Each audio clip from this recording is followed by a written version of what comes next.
Hey guys, today we're going to talk about direct variation, so go ahead and get these notes out and we will start talking about it. So direct variation, what is that?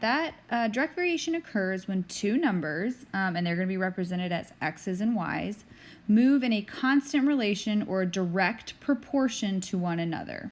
Okay, so specifically we're going to go through different ways you can determine if something that you're looking at is a direct variation. So we're going to talk about if you're looking at a graph, we're going to talk about if you're looking at points or a table, and then we're going to talk about if you're looking at an equation.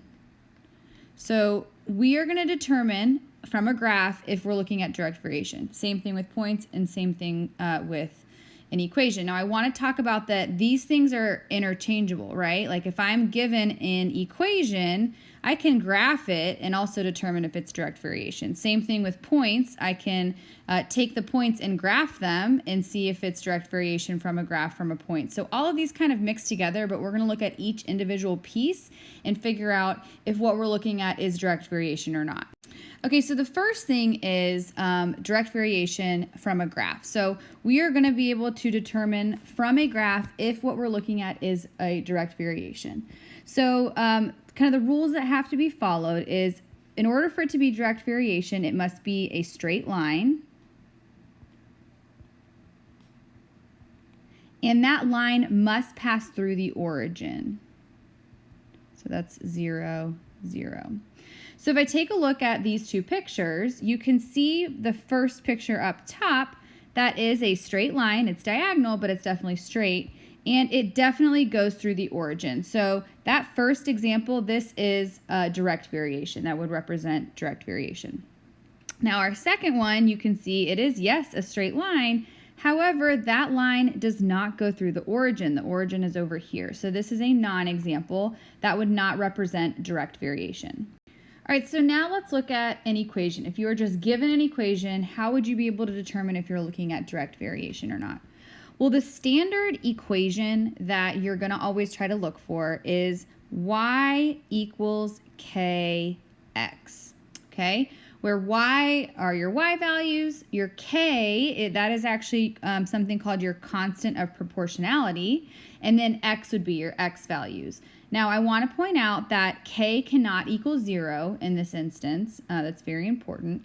And also, if we're talking about k, k is also, I said it's your constant proportionality, it's also your unit rate. So later, when you start looking at real life examples and it asks for your unit rate is your k value. The two things are the same thing, okay?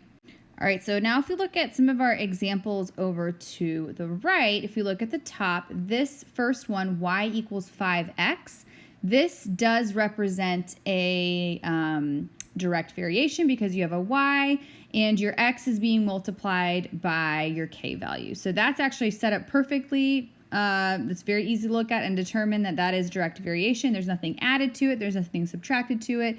That is perfect. Now, if I look at the one next to it where I have 1/2 y equals x, when I look at that, my equation is not set equal to y. So if you look down here where in pink, your equation must be set equal to y. So in some instances, you're going to need to solve your equation for y to figure out if it actually represents direct variation or not.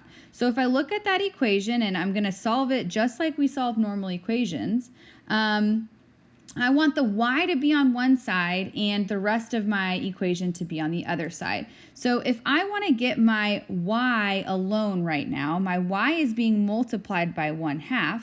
So the way that I would do that would be I would divide both sides by 1/2 to get rid of that 1/2 that is currently with my y. So when I do that, my 1/2s go away and I'm left with y equals, and then I have x divided by 1/2. Okay, so let's think about that. If I have x divided by 1/2, okay, let's put x over 1, and let's actually follow our division of fraction rules here. And when you do that, you would do keep, change, flip. So keep your x over 1, change it to multiplication, and flip your fraction. And let's go ahead and multiply straight across. X times 2 is 2x. And then 1 times 1 is 1. So we get 2x over 1, or just 2x over here on your right-hand side. And if I look at this equation now that it's been set equal to our y, this just show me that that does represent direct variation. Okay, so this one again, these top two examples, yes, those are direct variation equations. Now my bottom part, my non-examples here, let's take a look at those.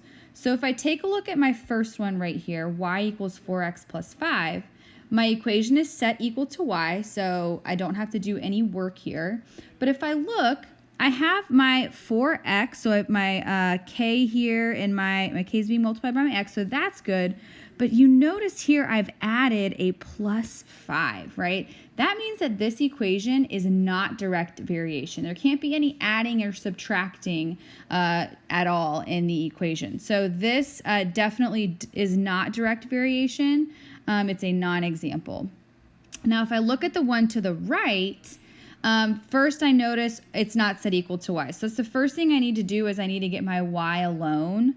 Right now my y is being added, 1 is being added to my y, so I need to subtract 1 on both sides to get rid of that.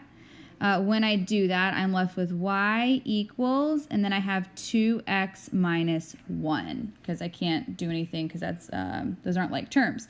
So this is now my equation. It's set equal to y, but as you notice here again, I've added a 1 to that 2x, so this is a non-example. You can't have any adding or subtracting in the equation if you're talking about direct variation.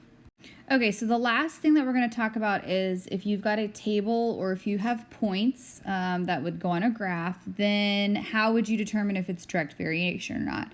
So from the table or points, determine if all of the coordinates are proportional